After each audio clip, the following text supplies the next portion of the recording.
Hi hello ನಮಸ್ತೆ ಸ್ನೇಹಿತರೆ, ಎಲ್ರಿಗೂ ಕೂಡ ಮತ್ತೊಮ್ಮೆ ನಿಮ್ಮ ಯೂಟ್ಯೂಬ್ ಚಾನಲ್ಗೆ ಪ್ರೀತಿಯ ಸ್ವಾಗತ.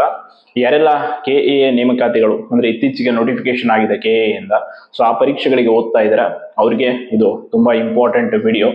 ಯಾಕೆ ಅಂತಂದ್ರೆ ನಿನ್ನೆ ಹಲವಾರು ಜನ ಕಮೆಂಟ್ ಬಾಕ್ಸ್ ಅಲ್ಲಿ ಈ ಪ್ರಶ್ನೆಗಳನ್ನ ಕೇಳಿದ್ರಿ. ಏನು ಅಂತಂದ್ರೆ ಇತ್ತೀಚೆಗೆ KEA ಇಂದ ಏನ್ ನೋಟಿಫಿಕೇಶನ್ ಆಗಿದೆ 708 ಪೋಸ್ಟ್ ಮತ್ತೆ ಬೇರೆ ಬೇರೆದು, ಸೊ ಅದು ಪರೀಕ್ಷೆ ಈಗ ಆಲ್ರೆಡಿ ದಿನಾಂಕ ಕೂಡ ನಿಗದಿ ಮಾಡಿದ್ದಾರೆ KEA ಅವರು. ಹಾಗಾಗಿ ಆ ಪರೀಕ್ಷೆಗಳು ನಡೆಯುತ್ತಾ ಅಥವಾ ಈ ಮೀಸಲಾತಿ ಇದೆಲ್ಲ ಕೇಸ್ಗಳು ನಡೀತಾ ಇರೋದ್ರಿಂದ ಸಮಸ್ಯೆ ಏನಾದ್ರು ಆಗುತ್ತಾ ಅಂತ ಒಂದಂತೂ ಶೋರ್ ಆಗಿ ಹೇಳ್ತೀನಿ, ಇಷ್ಟು ದಿನ ನೀವು ಕಾದಿದ್ದಂಥದ್ದು ನೋಟಿಫಿಕೇಶನ್ ಆಗಿಲ್ಲ, ನಾವ್ ಯಾವ್ದು ಪರೀಕ್ಷೆಗಳಿಗೆ ಬರೆಯೋಕ್ಕಾಗ್ತಾ ಇಲ್ಲ, ಓದಿದೀವಿ ಅಂತ.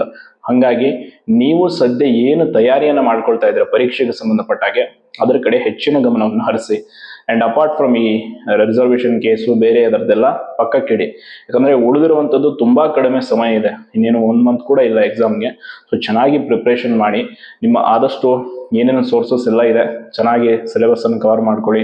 ಅಂಡ್ KEA ನಾನು ಇತ್ತೀಚೆಗೆ ಒಂದು ಕ್ವಶನ್ ಬ್ಯಾಂಕ್ ಕೂಡ ನಿಮಗೆ ಸಜೆಸ್ಟ್ ಮಾಡಿದ್ದ, ಅದೇ ರೀತಿ ಒಳ್ಳೊಳ್ಳೆ ಕ್ವಶನ್ ಬ್ಯಾಂಕ್ ತಗೊಳ್ಳಿ, ಪ್ರಿಪರೇಷನ್ ಅನ್ನ ಇನ್ನಷ್ಟು ಉತ್ತಮ ಮಾಡ್ಕೊಳ್ಳಿ. ಹೊರತು ನಮ್ಮ ಕೈಯಲ್ಲಿ ಇಲ್ಲದೆ ಇರುವಂತಹ ವಿಷಯಗಳ ಬಗ್ಗೆ ಚರ್ಚೆ ಮಾಡಿಕೊಂಡು ಅನಾವಶ್ಯಕ ಸಮಯವನ್ನು ವ್ಯರ್ಥ ಮಾಡ್ಕೊಳಕ್ ಹೋಗ್ಬೇಡಿ.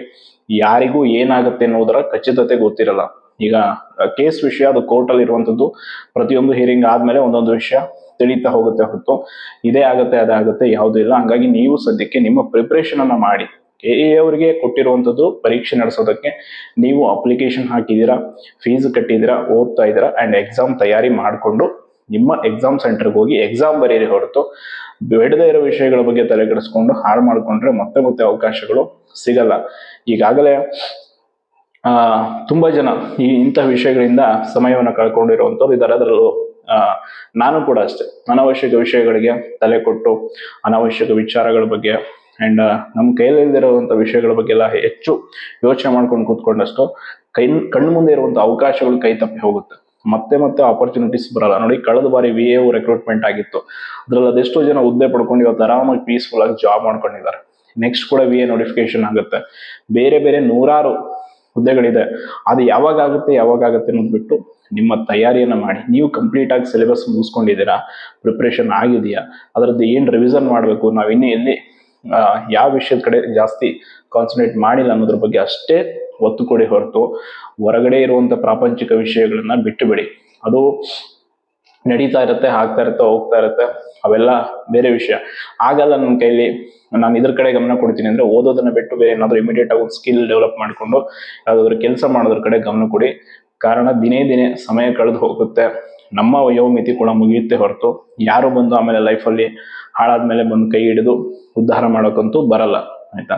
ಸೊ ಅದಕ್ಕೆ ನನ್ನ ಇದೊಂದು ಮನವಿ, ನಿಮ್ಗಿಂತ ಕಿರಿಯವನಾದ್ರೂ ವಯಸ್ಸಿನಲ್ಲಿ ನಿಮ್ಗೆ ಒಂದು ಒಳ್ಳೆ ಸಲಹೆ ಅಂತಂದ್ರೆ ಇದೊಂದೇ ನಾನು ನಿಮ್ಗೆ ಕೊಡುವಂಥದ್ದು. ಯಾವ ವಿಷಯಗಳ ಬಗ್ಗೆ ಕೂಡ ಹೆಚ್ಚು ಗಮನ ಕೊಡೋದಕ್ಕೆ ಹೋಗ್ಬೇಡಿ. ಸದ್ಯಕ್ಕೆ ನಿಮ್ಮ ತಯಾರಿ ಚೆನ್ನಾಗಿ ಆಗ್ತಾ ಇದೆಯಾ, ಪರೀಕ್ಷೆ ವಿಷಯದಲ್ಲಿ ಇನ್ನೂ ಏನೇನು ಕಮ್ಮಿ ಇದೆ, ಯಾವ ಕ್ವಶನ್ ಪೇಪರ್ ಬಿಡಿಸಿಲ್ಲ, ಯಾವ ಪುಸ್ತಕವನ್ನು ಇನ್ನೂ ರಿವಿಷನ್ ಮಾಡಿಲ್ಲ, ಏನ್ ಮಾಡಿಲ್ಲ ಅದನ್ನ ಮಾಡಿ. KEA ಸಿಲೆಬಸ್ ನಿಮ್ಗೆ ಗೊತ್ತೇ ಇದೆ, communication and GK and competition ಕೂಡ ಈ ಬಾರಿ ತುಂಬಾ ಹೈ ಇದೆ. ಅಪ್ಲಿಕೇಶನ್ ಹಾಕ್ತಂತವ್ರು ಕೂಡ ತುಂಬಾ ಜಾಸ್ತಿ ಇದ್ದಾರೆ. ಹಾಗಾಗಿ ಚೆನ್ನಾಗಿ ಪ್ರಿಪರೇಷನ್ ಅನ್ನ ಮಾಡಿ. ಅನಾವಶ್ಯಕ ವಿಷಯಗಳು, ನಮ್ಗೆ ಅದು ಬೇಡದೇ ಇರೋ ವಿಷಯಗಳ ಬಗ್ಗೆ ತಲೆ ಕೊಟ್ಟಷ್ಟು ನಮ್ಮ ಸಮಯ ಹೋಗುತ್ತೆ ಹೊರತು ಬೇರೆ ಏನೂ ಆಗಲ್ಲ. ಅಂಡ್ KEA ನೆಕ್ಸ್ಟ್ ರಿಕ್ರೂಟ್ಮೆಂಟ್ ಆದ್ರೂ ಕೂಡ ಅಷ್ಟೇ, ತುಂಬಾ ಕಡಿಮೆ ಸಮಯ ಕೊಡ್ತಾರೆ ಅವರು ಎಕ್ಸಾಮ್ಗೆ. ಹಾಗಾಗಿ ಆದಷ್ಟು ನಾವು ಮುಂಚೆನೆ ಪ್ರಿಪರೇಷನ್ ರಿವಿಷನ್ ಎಲ್ಲವನ್ನ ಮಾಡ್ಕೊಂಡು ಸಿದ್ಧವಾಗಿರ್ಬೇಕು. ಅಂಡ್ ಎಲ್ಲದಕ್ಕಿಂತ ಮುಖ್ಯವಾದಂತ ವಿಷಯ ಅಂತಂದ್ರೆ, ಈಗ KPSC SDFD ಬೇರೆ ಬೇರೆ ಪರೀಕ್ಷೆಗಳಿಗೆ ಓದ್ತಾ ಇರುವಂತವ್ರಿಗೂ ಕೂಡ ಅಷ್ಟೇ ಹೇಳೋದು ನಾನು, ನೀವು ನಿಮ್ಮ ಕೈಯಲ್ಲಿ ಸಿಲೆಬಸ್ ಇದೆಯಾ, ಪುಸ್ತಕಗಳಿದೆಯಾ, ಏನಿದೆ, ರಿಸೋರ್ಸಸ್ ಇದೆ, ಏನಿದೆ, ತಯಾರಿ ಹೆಂಗೆ ನಡೀತಾ ಇದೆ, ಅದೊಂದ್ರ ಕಡೆ ಮಾತ್ರ ಹೆಚ್ಚು ಗಮನ ಕೊಡಿ. ಹೊರತು ಬೇರೆ ಟೈಮ್ನ ಹಾಳು ಮಾಡ್ಕೊಳಕ್ ಹೋಗ್ಬೇಡಿ. ಯಾಕಂದ್ರೆ ಇತ್ತೀಚೆಗೆ ನಾನು ಧಾರವಾಡಕ್ಕೂ ಹೋಗಿ ಬಂದೆ ಅಂಡ್ ಬೆಂಗಳೂರಲ್ಲಿ ನೋಡ್ತಾ ಇದ್ದೀನಿ, ತುಂಬಾ ಕಷ್ಟ ಇದೆ. ದಿನದಿಂದ ದಿನಕ್ಕೆ ತುಂಬಾ ಸ್ಟ್ರಗಲ್ ಆಗ್ತಾ ಇದೆ. ನನಗೆ ಈ ಕಮೆಂಟ್ ಬಾಕ್ಸ್ ಅಲ್ಲಿ ಬಂದು ತುಂಬಾ ಜನ ಹೇಳ್ತಾ ಇರ್ತಾರ, ಯಾವ ವಿಷಯದ ಬಗ್ಗೆ ಅಂದ್ರೆ, ಇಲ್ಲಿ ನಾವು PGಗೆ ದುಡ್ಡು ಕಟ್ಟಕ್ಕೂ ಕಷ್ಟ ಆಗ್ತಾ ಇದೆ ಸರ್, ಅದಾಗ್ತಾ ಇದೆ, ಇದಾಗ್ತಾ ಇದೆ, ನೀವೇನ್ ಆರಾಮಾಗಿದ್ದೀರಾ, ಹಂಗಿದ್ದೀರಾ ಅಂತ. ಎಲ್ಲರಿಗೂ ಕಷ್ಟಗಳಿರುತ್ತೆ, ಎಲ್ಲರೂ ಅದನ್ನ ಫೇಸ್ ಮಾಡ್ಕೊಂಡೇ ಹೋಗ್ತಾ ಇದೀವಿ. ನನ್ನಲ್ಲಿ ಒಂದು ಪ್ಲಾಟ್ಫಾರ್ಮ್ ಇದೆ, ಅದನ್ನ ನಿಮ್ಗೆ ಹೇಳ್ತೀನಿ. ನಿಮ್ಮ ಹತ್ರ ಏನು ಇಲ್ಲ, ನಿಮ್ಮ ಸಮಸ್ಯೆನ ಮನಸ್ಸಲ್ಲಿ ಇಟ್ಕೊಂಡು ಕೊರಗ್ತಾ ಇದ್ದೀರಾ ಅಷ್ಟೇ. ಹಂಗಾಗಿ ಯಾರ ಕಡೆನೂ ಯಾವ ವಿಷಯಕ್ಕೂ ಹೆಚ್ಚು ತಲೆ ಕೆಡಿಸ್ಕೊಂಡು ಬೇರೆಯವ್ರ ಬಗ್ಗೆ ಮಾತಾಡ್ಕೊಂಡು ಅವ್ರವ್ರ ಬಗ್ಗೆ ಏನೋ ಚರ್ಚೆ ಮಾಡ್ಕೊಂಡು ಗಮನ ಕೊಟ್ಕೊಂಡು ಕಳಿಬೇಡಿ ಟೈಮ್ನ. ಇನ್ನು ಕಡಿಮೆ ಟೈಮ್ ಇದೆ, ಚೆನ್ನಾಗಿ ಪ್ರಿಪ್ರೇಷನ್ ಮಾಡಿ. KE ಕೂಡ ಅಷ್ಟೇ, ಯಾವ ಹುದ್ದೆಗಳು ಕೀಳಲ್ಲ, ಯಾವ ಹುದ್ದೆ ಮೇಲಲ್ಲ. ಪ್ರತಿಯೊಂದು ಹುದ್ದೆಗೂ ಕೂಡ ತನ್ನದೇ ಆದಂತ ಒಂದು ಗೌರವ, ಒಂದು ಮರ್ಯಾದೆ ಅನ್ನೋದು ಇದ್ದೇ ಇರುತ್ತೆ. ಅಂಡ್ ಸ್ಯಾಲ್ರಿ ವೈಸ್ ಏನೇ ಇರಲಿ, ಫಸ್ಟ್ ಕೇಳೋದು ಪುರುಷನಾದವನಿಗೆ, ಎಸ್ಪೆಷಲಿ ಹುಡುಗರಿಗೆ ಉದ್ಯೋಗ ಇದೆಯಾ ಅಷ್ಟೇ. ಅದನ್ನ ಪಡಿಬೇಕು ಅಂತ ನೀವು ಬಂದಿದ್ದೀರಾ, ಅದ್ರ ಕಡೆ ಗಮನ ಹರಿಸಿ. ಸೊ ಚೆನ್ನಾಗಿ ಪ್ರಿಪ್ರೇಷನ್ ಮಾಡಿ ಎಕ್ಸಾಮ್ ಬರೀರಿ ಅಂತ ಹೇಳ್ತಾ ಧನ್ಯವಾದಗಳು.